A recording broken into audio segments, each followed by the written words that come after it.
A lawsuit is brewing against a Miami nursing home. The family of J.W. Thomas, a resident at North Shore Nursing and Rehabilitation Center, says he contracted the virus from an employee. 65-year-old Thomas was taken to the facility to recover after having his lower leg amputated. And since the center is on lockdown, only staff has the freedom to go in and out, leading his family to believe he got the virus from an employee.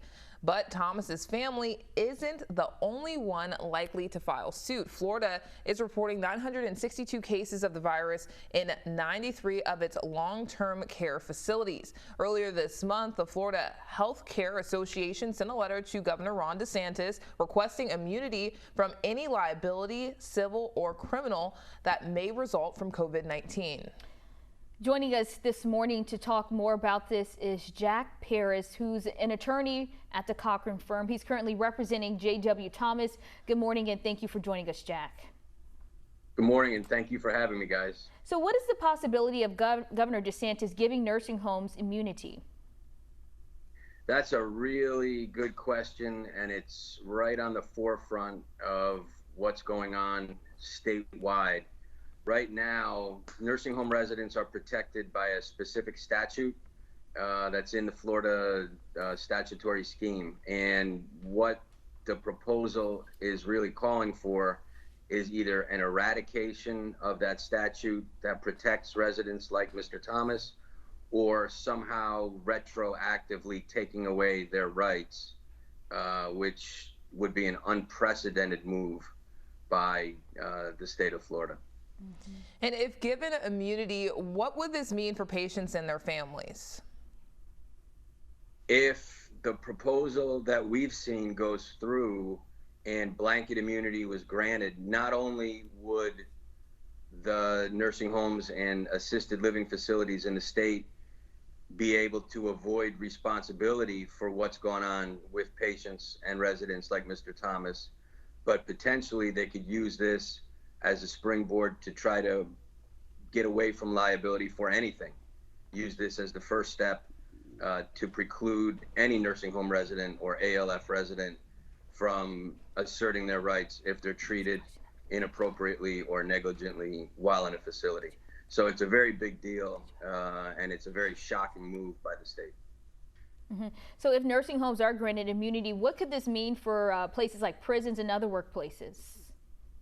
That's exactly the next issue that would come to bear, I'm sure, is if nursing homes are successful, I would not be surprised to see other areas like prisons or schools even begin to try to get the immunity as well, to avoid responsibility for either students or, in that case, inmates getting COVID unnecessarily at this point as the virus is continuing to come through our state.